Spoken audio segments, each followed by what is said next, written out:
আসসালামু আলাইকুম। তুরস্কের ইস্তাম্বুল থেকে আপনাদের সাথে আছি আমি সরওয়ার আলম। মার্কিন প্রেসিডেন্ট ডোনাল্ড ট্রাম্প এবং ইসরায়েলের প্রধানমন্ত্রী নেতানিয়াহু যখন মার্কিন যুক্তরাষ্ট্রে বৈঠক করছেন, তাদের সেই বৈঠকে এই মধ্যপ্রাচ্য নিয়ে বিভিন্ন জিনিস আলোচনা করেছেন। এমনকি ইরানের বিরুদ্ধে লড়াইটা কন্টিনিউ করার জন্য মার্কিন প্রেসিডেন্টকে ইসরায়েলের প্রধানমন্ত্রী ব্যাপকভাবে চাপ দিচ্ছেন। ডোনাল্ড ট্রাম্প সেটা স্বীকার করেছেন যে হ্যাঁ, ইসরায়েলের প্রধানমন্ত্রী আমাকে চাপ দিচ্ছে যে ইরানের জন্য আমি আক্রমণটা কন্টিনিউ করি। ঠিক সেই মুহূর্তে এই পরিস্থিতিতে আহ, ইরান হঠাৎ করেই আকস্মিকভাবে অপ্রত্যাশিতভাবে আক্রমণ করেছে মার্কিন সেন্টকমের বিভিন্ন স্থাপনায়। মার্কিন সেন্টকম এটা স্বীকার করেছে যে ইরান যে আক্রমণটা গত রাতে করেছে সেটা অপ্রত্যাশিত ছিল। হঠাৎ করে আকস্মিকভাবে অপ্রত্যাশিতভাবে ইরান মার্কিন সেন্টকমে আক্রমণ করেছে। সেন্টকমের কথা হচ্ছে আমরা সেই আক্রমণ প্রতিহত করেছি, কিন্তু ছবিতে ভিডিওতে যেটা দেখা গেছে যে জর্ডানের ঘাটিতে, জর্ডানের বিমান ঘাটিতে আক্রমণের পরে আগুন লেগেছে। এখন ইরান এই আক্রমণটা কখন করেছে? সকালের দিকে করেছে, কিন্তু তার আগে রাত্রিবেলা সৌদি আরব এবং আমেরিকা ইরাকে আক্রমণ করেছে। এটা ইরাক বলেছে, সৌদি আরব স্বীকার করেছে, আমেরিকা স্বীকার করেছে। এই প্রথম সৌদি আরব এবং আমেরিকা একত্রে সৌদি আরবের বাইরে ইয়েমেন ছাড়া অন্য কোনো দেশে আক্রমণ করলো। এই আক্রমণটা কেন গুরুত্বপূর্ণ? কারণ হচ্ছে এই পুরো যুদ্ধ চলাকালীন সময়ে সৌদি আরব ইয়েমেনের বাইরে আর কোথাও আক্রমণ করেনি। তার নিজের সেনাবাহিনী, নিজের যুদ্ধ বিমান, নিজের পাইলটকে ব্যবহার করে। ইরানের উপরে সরাসরি আক্রমণে সৌদি আরব যায় নাই। ইরান সৌদি আরবের উপরে সরাসরি আক্রমণ করেছিল, মানে সৌদি আরবের আমেরিকান ঘাঁটিতে ইরানের কথা অনুযায়ী। কিন্তু সৌদি আরবের কথা হচ্ছে যে আমার ভূখণ্ডে আক্রমণ করেছো, তারপরে আমি তোমাকে আক্রমণ করলাম না। গত পরশুদিন সৌদি পররাষ্ট্রমন্ত্রী বিস্তারিত একটা বক্তব্য দিয়েছেন। তার বক্তব্যে তিনি বলেছেন যে ইরান এই অঞ্চলে মুসলিম বিশ্বের নেতা বলে, মুসলিম বিশ্বের রক্ষক বলে, ইসরায়েলের বিরুদ্ধে একমাত্র রক্ষাকারী বলে, ফিলিস্তিনিদের প্রধান এবং শুধুমাত্র নিরঙ্কুশ সমর্থনকারী বলে, জায়নবাদীদের বিরুদ্ধে, আমেরিকার বিরুদ্ধে লড়াইকারী একমাত্র রাষ্ট্র বলে। কিন্তু সেই ইরান মুসলিম বিশ্বের 5টা দেশে আক্রমণ করেছে। এটা ছিল সৌদি আরবের পররাষ্ট্রমন্ত্রীর কথা। এবং তিনি বলেছেন যে ইরান যেই সমস্ত মুসলিম দেশে আক্রমণ করে সেই সমস্ত মুসলিম দেশ ইরানের উপরে কোনো আক্রমণই করে নাই। ইরানের উপরে ইসরায়েল আক্রমণ করার পরেও ইরান ইসরায়েলের উপরে আক্রমণ করছে না তার কথা, বরং সে মুসলিম দেশগুলোকে টার্গেট করছে। এটা কেমন মুসলিম রাষ্ট্র, কেমন মুসলিম নেতৃত্বের কথা তারা বলে? এটা সৌদি পররাষ্ট্রমন্ত্রীর কথা। এরপরে সৌদি পররাষ্ট্রমন্ত্রীর এই বক্তব্যের 2 দিন পরে সৌদি আরব সরাসরি টার্গেট করলো ইরাককে। ইরাকে কাকে টার্গেট করেছে? ইরাকে হাসদি সাব্বি নামে একটা অর্গানাইজেশন আছে, আপনারা জানেন হাসদি সাব্বি নিজেকে পপুলার মোবিলাইজেশন ফোর্স, যেটা এই ইরাকের সরকারকে সাপোর্ট দেওয়ার জন্য একটা প্যারামিলিটারি ফোর্স, যারা সরকারের কোনো সামরিক বাহিনীর অংশ না, বরং বেসরকারিভাবে নিজেদের মতো অস্ত্র হাতে নিয়ে বিভিন্ন এলাকায় লড়াই করত। তারা ইরাকের সরকারকে সাপোর্ট দেওয়ার জন্য সরকারের সাথে একীভূত হয়ে একটা সময় ওই যে মসুলে যখন আইএসআইএস ব্যাপক পরিমাণে জায়গা দখল করে এবং সেটার বিরুদ্ধে ইরাকের সরকার, আমেরিকা যখন আইএসআইএস বিরোধী আক্রমণ করে, তখন এই ইরাকের সরকারকে সাপোর্ট দেওয়ার জন্য ইরানের পক্ষ থেকে সমর্থন প্রাপ্ত, ইরানের পক্ষ থেকে ট্রেনিং প্রাপ্ত, ইরানের পক্ষ থেকে অস্ত্রপ্রাপ্ত এই পপুলার মোবিলাইজেশন ফোর্স বা হাসদি সাব্বি ইরাকের সরকারের সাথে একীভূত হয় এবং একত্রে তারা লড়াই করে। একীভূত হয় বলতে ইরাকের সরকারের সমর্থন নিয়ে লড়াই করে। তারপরে ইরাকের কথা ছিল যে ঠিক আছে, এই ইরান তুমি তোমার হাসদি সাব্বিকে আমার কাছ থেকে নিয়ে যাও, আমাদের হচ্ছে আইএসআইএস বিরোধী লড়াই শেষ হয়ে গেছে। কিন্তু পরবর্তীতে হাসদি সাব্বি বলছে না, আমরা এখান থেকে আর যাব না, এবং তারা সেখানে ভালো একটা ঘাঁটি গেড়ে বসে। শেষ পর্যন্ত তারা ইরাকের ইরানপন্থী সরকারের সমর্থন নিয়ে সেখানে থাকে। এখন সৌদি আরবের কথা হচ্ছে, গত পরশুদিন এই হাসদি সাব্বিদের পক্ষ থেকে ইরাকের মধ্য থেকে সৌদি আরবের উপরে ড্রোন টার্গেট এবং মিসাইল টার্গেট করা হয়েছে, ড্রোন এবং মিসাইল নিক্ষেপ করা হয়েছে সৌদি আরবের দিকে।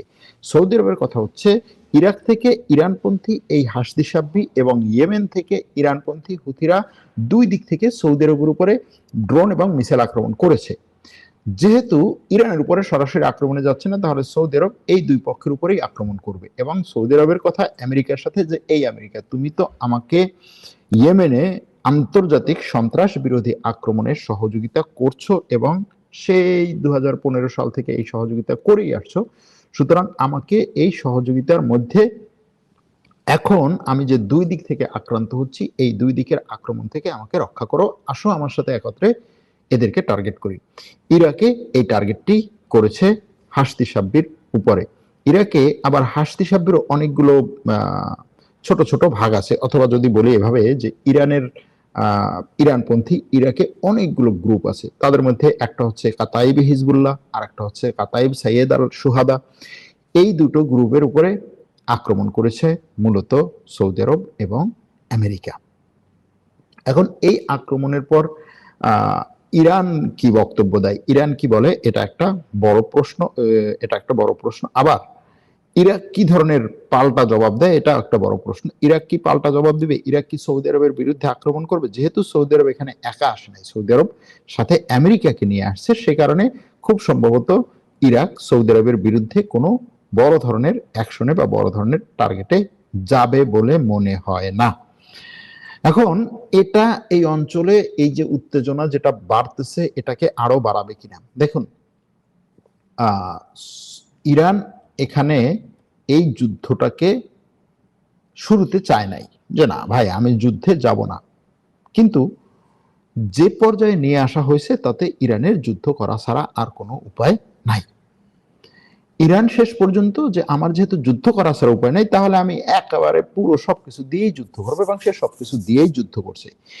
এই জায়গায় গত কয়েকদিন আগে ওই যে ইয়েমেনের হুথিরা যখন সৌদি আরবের উপরে টার্গেট করা শুরু করলো, তখন সৌদি আরব এই মধ্যপ্রাচ্যের আরব দেশগুলোকে, সে যেহেতু বড় ভাই ছোট ভাইদেরকে নিয়ে বসছে যে এখন কি করা যায়, ছোট ভাইদের মধ্যে সৌদি আরবকে হুথিদের বিরুদ্ধে সমর্থন করার মতো বা সাপোর্ট দেওয়ার মতো একটা মাত্রই দেশ আছে, সেটা হচ্ছে সংযুক্ত আরব আমিরাত। তখন সৌদি আরব সংযুক্ত আরব আমিরাতকে বললো, দেখো তোমার সাথে আমার যে ঝামেলাগুলো হয়েছে, তুমি মাঝখানে ওপেক থেকে বেরিয়ে গেছো, আমি তোমার সমর্থিত সাউদার্ন ট্রানজিশনাল কাউন্সিল যেটা ইয়েমেনে ছিল, তাদের উপরে ব্যাপকভাবে কি বলে হামলা চালিয়েছি, তারা আবার হচ্ছে আমার উপরে আক্রমণ চালিয়েছে, ওখানে আমার সমর্থিত গ্রুপের উপর আক্রমণ চালিয়ে তাদেরকে দূরে সরিয়ে দিয়েছে। এ নিয়ে তোমার মধ্যে আমার মধ্যে যে একটা ঝামেলা ছিল, আসো আমরা ঝামেলাটা মিটিয়ে ফেলি এবং এখন আমরা একত্রে হুথিদের বিরুদ্ধে লড়াই চালাই। সংযুক্ত আরব আমিরাত অনেক চৌকস বুদ্ধিমান একটা রাষ্ট্র, বলছে ঠিক আছে আসো একত্রে আমরা হামলা চালাই, বা একত্রে হচ্ছে আমরা একত্র হই। তারা একত্রে যৌথ বিবৃতি দিয়েছে হুথিদের বিরুদ্ধে গত কয়েকদিন আগে, আপনারা জানেন সেটা। তখন যে জিনিসটা সামনে এসেছিল যে ইরানের ভয়ে আমেরিকা, ইরানের ভয়ে সৌদি আরব এবং সংযুক্ত আরব আমিরাত একত্রিত হয়েছে, এক ঘাটে পানি খাচ্ছে, এরকম একটা পরিস্থিতি তৈরি হয়েছিল। সেখান থেকে ইরান যে কাজটা করেছে সেটা হচ্ছে যে ঠিক আছে, এই সংযুক্ত আরব আমিরাত দেখো, হুথিদেরকে আমি যে ব্যবহার করছি, হুথিরা আমার উপরে আমার কথা মেনে তোমার উপরে আক্রমণ করবে না, শুধুমাত্র সৌদি আরবের উপর আক্রমণ করবে, তুমি নিশ্চিত থাকো, তুমি ঠান্ডা থাকো, আমিও তোমার উপর আক্রমণ করব না। এবং সেটাই হয়েছে। সৌদি আরব ইরান গত এই যে 15 দিন আক্রমণ চালালো বা পাল্টা আক্রমণ যে যুদ্ধটা চললো, এতে সংযুক্ত আরব আমিরাতকে টার্গেট করে নাই, হুথিরাও সংযুক্ত আরব আমিরাতকে টার্গেট করছে না। সংযুক্ত আরব আমিরাতও ইরানের বিরুদ্ধে কোনো অ্যাকশনে যাচ্ছে না। সংযুক্ত আরব আমিরাতকে রেখে সৌদি আরবের উপরে অ্যাকশনে যাচ্ছে ইরান এবং ইরানপন্থী প্রক্সিরা। এর মাধ্যমে যেটা হয়েছে যে সংযুক্ত আরব আমিরাত এবং সৌদি আরব ঐক্যবদ্ধভাবে ইরানের প্রক্সিদের বিরুদ্ধে যে লড়াইটা করতে চেয়েছিল, সংযুক্ত আরব আমিরাত আপাতত সেখানে কিছুটা নীরব আছে, যে আমার উপরে তো সরাসরি আক্রমণ হচ্ছে না। এবং ইরান এটাও এখানে হয়তো খেলছে যে ঠিক আছে, এদের মধ্যে যে একটা ঐক্য ভাব ছিল সেটাকে ভাঙন ধরানোর জন্য শুধুমাত্র সৌদি আরবকে টার্গেট করা হবে, এবং সেটাই এখন করা হচ্ছে। এখন এই টার্গেট পাল্টা টার্গেট, আক্রমণ পাল্টা আক্রমণ যখন চলছে, তখন ইসরায়েলের প্রধানমন্ত্রী সফর করছে আমেরিকা। আমেরিকার রাষ্ট্রপতির সাথে তাদের বৈঠক হয়েছে। স্বাভাবিকভাবে যেটা হয়, এর আগে সব বৈঠকেই ইসরায়েল এবং আমেরিকার প্রধানমন্ত্রী আমেরিকাতে বৈঠক করবে এবং তাদের বৈঠকে সব সাংবাদিকরা যাবে, তাদেরকে জিজ্ঞেস করবে, প্রশ্ন করবে। তারা হচ্ছে ওভাল অফিসে বসে, ওই যে ওভাল অফিসে বসে স্বর্ণের চেয়ারে, মানে সোনালী কালারের চেয়ারে বসে যে তারা সারা বিশ্বের মিডিয়ার সামনে যে বক্তব্যগুলো দেয়, মিডিয়া থেকে প্রশ্নগুলো নেয়, প্রশ্নের উত্তর দেয়, এরকম যে একটা পরিস্থিতি, সেটা হয় প্রায় সব সময়, হয় সব সময় হয়ে আসছে। এবং তারাও উচ্ছ্বাস ভরে বিশ্বে কোথায় কোন ধরনের মানে হামলা মামলা, কার বিরুদ্ধে কি অ্যাকশন নিবে, এগুলো নিয়ে আলোচনা করে।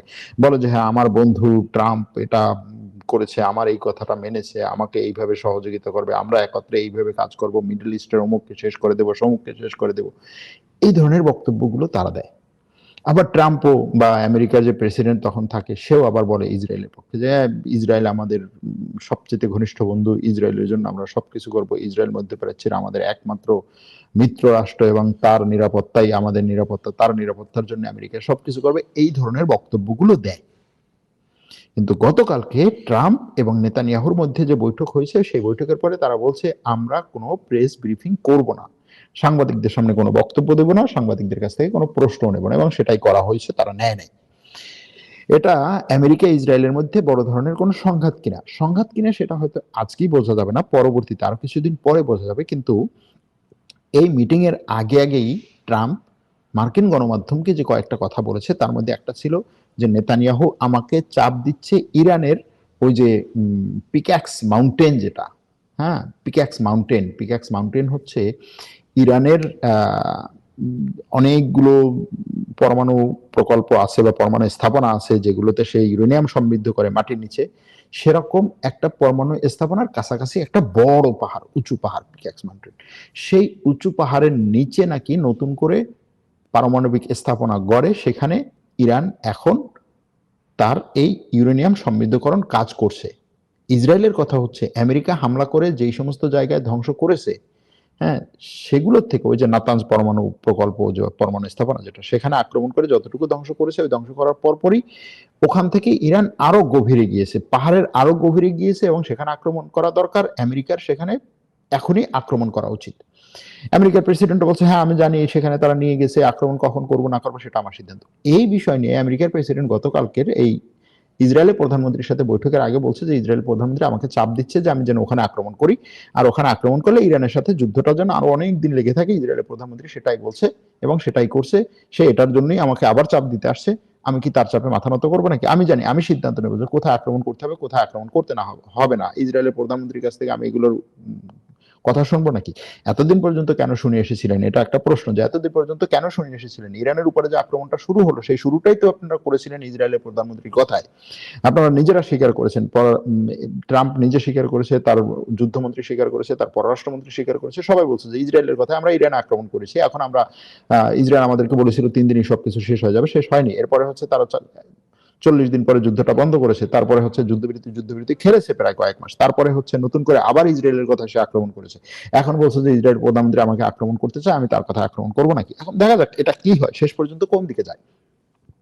কারণ হচ্ছে আমেরিকার বর্তমান রাষ্ট্রপতি ইসরায়েলের চাপে অনেক জায়গায় অনেক কাজ করেছেন, সে সেই চাপ থেকে বেরিয়ে যেতে পারবে কিনা। এর মধ্যে আপনারা জানেন যে ইসরায়েলের সবচেয়ে বড় লবি ট্রাম্পের জন্য যে ছিল, সে হচ্ছে লিন্ডসে গ্রাহাম। সেই লিন্ডসে গ্রাহাম মারা গেছে। মারা যাওয়ার পরে গতকালকে তার কি বলে শেষকৃত্য অনুষ্ঠান হয়েছে, অর্থাৎ গতকালকে তাকে শেষ পর্যন্ত তার যে অন্ত্যেষ্টিক্রিয়া হয় সেটা হয়েছে এবং সেখানে যোগ দেওয়ার জন্যই ইসরায়েলের প্রধানমন্ত্রী আমেরিকায় গিয়েছেন। এখন সেই লিন্ডসে গ্রাহাম ছিল ইসরায়েলের জন্য একেবারে মানে সবকিছু করার। ইসরায়েলের প্রধানমন্ত্রীকে সে ফোন করে বলেছিল যে ঠিক আছে তুমি কি চাও ইরানের বিরুদ্ধে, তুমি কি কি চাও, আমি ট্রাম্পকে দিয়ে ইরানের বিরুদ্ধে যুদ্ধটা লাগাবো, আর কি চাও, এরকম ভাবে একটা ফোন লিক হয়েছে, ফাঁস হয়েছে যে সে ইসরায়েলের প্রধানমন্ত্রীকে ফোন করে এই সমস্ত জিনিসের কথাও বলেছে যে আমি তোমাকে এটা এটা এটা এটা করাতে পারবো। তো সেই লোক মারা যাওয়ার পরে ট্রাম্প হয়তো মনেও করতে পারে যে ঠিক আছে লিন্ডসে গ্রাহাম মারা গেছে, এখন আমার উপর থেকে ইসরায়েলের প্রেশার কমে গেছে, কিন্তু তার জামাতা নিজে হচ্ছে জায়নবাদীদের বড় সাপোর্টার, হ্যাঁ, ইসরায়েলের একেবারে সবচেয়ে বড় লবি। তারপরে হচ্ছে তার যে মধ্যপ্রাচ্যে বিষয়ক যে প্রধান উপদেষ্টা না স্টিভ উইটকফ, সেও হচ্ছে ইসরায়েলের বড় লবি। এই তার একেবারে দুই পাশে দুজন ইসরায়েলের বড় লবি বসে থাকার পরেও সে ইসরায়েলের বিরুদ্ধে কতটা যেতে পারবে, কতটা হচ্ছে সে নিজের আখের গোছাতে পারবে, এটা দেখার বিষয়। আগামী নির্বাচন আছে, এই নির্বাচনে সে চায় যে তাড়াতাড়ি যুদ্ধটা বন্ধ হোক, মানুষজনের যে সবকিছুর দাম বেড়ে গেছে এটা একটু কমুক। এখন এই মুহূর্তে হয়তো ইরান চাইবে যে না, যুদ্ধটা আরেকটু লেগে থাকুক, আমি তো শেষ হয়ে গেছি, তোরে শেষ করবো, নির্বাচন তো আসবে, এই নির্বাচনে যেমন ট্রাম্প যেমন ভাবে হচ্ছে এই যুদ্ধ কন্টিনিউ করলে চাপে থাকবে, আবার ইসরায়েলও এই যুদ্ধ কন্টিনিউ করলে চাপে থাকবে, এটা ইরান মনে করছে এবং এই চাপটা রেখে এই দুই দেশে সরকারকে চাপে রাখার, ট্রাম্প হয়তো পরিবর্তন হবে না, মিড টার্ম ইলেকশন, তার কিছু কি বলে সংসদ সদস্যের ইলেকশন হবে, এজন্য সে বড় ধরনের চাপে হয়তো থাকবে না, কিন্তু তার এই যে পার্লামেন্টে একক সংখ্যাগরিষ্ঠ সেটা হয়তো তার থাকবে না। আবার ইসরায়েলের যে নির্বাচন সেই নির্বাচনে হয়তো নেতানিয়াহু হেরে যেতে পারে, এরকমটাই পরিকল্পনা এখন ইরানের, যে দুই দেশের নির্বাচনকে সামনে রেখে আক্রমণটাকে আরেকটু ত্বরান্বিত করা বা আরেকটু চাপে রাখা। তবে ইরানের কথা হচ্ছে যত যাই হোক হরমুজ প্রণালী বন্ধ করবো না। এর মধ্যে আরেকটা ঘটনা ঘটেছে, সেটাকে একটু বলে রাখি। তুরস্কে এসেছে গতকালকে ইরাকের প্রধানমন্ত্রী। দেখেন, তুরস্কে ইরাকের প্রধানমন্ত্রী, ইরাকে আক্রমণ করছে সৌদি আরব এবং আমেরিকা। ইরাকের প্রধানমন্ত্রী তুরস্কে বসে তুরস্কের রাষ্ট্রপতির সাথে বৈঠক করেছেন। তুরস্কের সাথে 5টা চুক্তি হয়েছে, যে চুক্তির মধ্যে গুরুত্বপূর্ণ 2টা চুক্তি হচ্ছে, একটা হচ্ছে তুরস্কের সাথে ইরাকের তেল চুক্তি, আরেকটা হচ্ছে তুরস্কের সাথে ইরাকের একটা সড়ক চুক্তি। সড়ক চুক্তিটা ছিল এরকম যে ইরাকের বসরা নগরী, এই যে পারস্য উপসাগরের সাথে যে বসরা নগরী, বন্দর নগরী বসরা, সেই বসরা থেকে পুরো ইরাকের মধ্য হয়ে তুরস্কে একটা বড় ধরনের হাইওয়ে আসবে এবং সেই হাইওয়ের মাধ্যমে এই বসরা নগরীর মাধ্যমে বসরা নগরী হয়ে তুরস্কের মধ্যে দিয়ে ইউরোপে তেল এবং অন্যান্য লরি, জাহাজ বলতেছি, লরি, ট্রাক, এগুলো যাবে। বড় একটা বাণিজ্যিক রুট হবে এটা নিয়ে একটা চুক্তি, $30 বিলিয়ন এই ডেভেলপমেন্ট সড়ক চুক্তি, এটা গতকালকে দুই পক্ষ করেছে। এটা ইরাকের যে সড়ক মন্ত্রী সে করতে চায়নি এই চুক্তিটা, এমনকি ওইখানে বসেও সে এটা করতে চায়নি। ফাইনাল হওয়ার পরেও সে বলছে আমি চুক্তিতে স্বাক্ষর করবো না, এটা নিয়ে একটু ওখানে ঝামেলা হয়েছে, শেষ পর্যন্ত সে স্বাক্ষর করেছে। আরেকটা হচ্ছে তুরস্কের সাথে ইরাকের পেট্রোল চুক্তি। তুরস্কের সাথে ইরাকের এই পেট্রোল চুক্তিতে ইরাক বলছে যে আমি তুরস্ককে দৈনিক 1 বিলিয়ন ব্যারেল পেট্রোল দিতে পারি, সেই ক্ষমতা আছে এবং তুরস্ককে আমি সেটা দিতে পারি। তুরস্ককে 1 বিলিয়ন ব্যারেল পেট্রোল দেওয়া মানে হচ্ছে তুরস্কের দৈনিক যে চাহিদা সেই চাহিদা পূরণ করা, যে তুরস্কের যত চাহিদা আছে সেই চাহিদা পূরণ করা, এরপরে আর তার দরকার হবে না কোনো কিছুই। এখন এই পরিস্থিতিতে ইরাকের সাথে এরকম একটা চুক্তি হচ্ছে, ইরাক ওই পারস্য উপসাগর থেকে হরমুজ প্রণালী দিয়ে তেল বিক্রি করতে পারছে না, তেলের সংকটে পড়ছে, তুরস্ক দিয়ে করতে চাচ্ছে। তুরস্কের মধ্যে দিয়ে ইরাকের একটা তেলের পাইপলাইনও আছে, সেই পাইপলাইনটাকেও সে ব্যবহার করতে পারে, সেই পাইপলাইন ব্যবহার করে 1 বিলিয়ন ব্যারেল তেল তুরস্কে সাপ্লাই দেওয়া সম্ভব। এখন এই পরিস্থিতিতে 1 বিলিয়ন বলছে, এটা হচ্ছে 1 million barrel, sorry 1 million barrel, 1 billion না, 1 মিলিয়ন ব্যারেল। তো এই পরিস্থিতিতে ইরাকের সাথে তুরস্কের সম্পর্কটা সামনে আগাচ্ছে। এখন হরমুজ প্রণালী যদি বন্ধ থাকে তাহলে তুরস্কের এই সুযোগটা তুরস্ক নিতে পারবে, যদি হরমুজ প্রণালী বন্ধ থাকে বহুদিন ধরে। আর যদি হরমুজ প্রণালী পুরোপুরি মুক্ত করে দেওয়া হয়, সেখানে কোনো ধরনের ঝামেলা না থাকে, বাধা না থাকে, তাহলে তো সমস্যা না। এখন ইরানের নেভি বলছে যে আমরা হরমুজ প্রণালী এখনো বন্ধ রাখছি এবং পরবর্তীতে হরমুজ প্রণালী আমাদের কন্ট্রোলে থাকবে এবং যারা আমেরিকার কাছ থেকে আমাদের জব্দ করা টাকা নেবে তাদের জাহাজগুলো হরমুজ প্রণালী দিয়ে যেতে দেব না। তার মানে হচ্ছে ইরান দীর্ঘমেয়াদে হরমুজ প্রণালীর উপর ভালো একটা কন্ট্রোল করবে এবং যে সমস্ত রাষ্ট্রের সাথে ইরানের সম্পর্ক খারাপ থাকবে সেই সমস্ত রাষ্ট্রের বিরুদ্ধে এই হরমুজ প্রণালীকে ইরান বন্ধ করবে। এখন দেখা যাক ভবিষ্যতে এই সবকিছু কোন দিকে যায়। আজকে এই পর্যন্ত এখানেই রাখছি। ভালো থাকবেন, সুস্থ থাকবেন।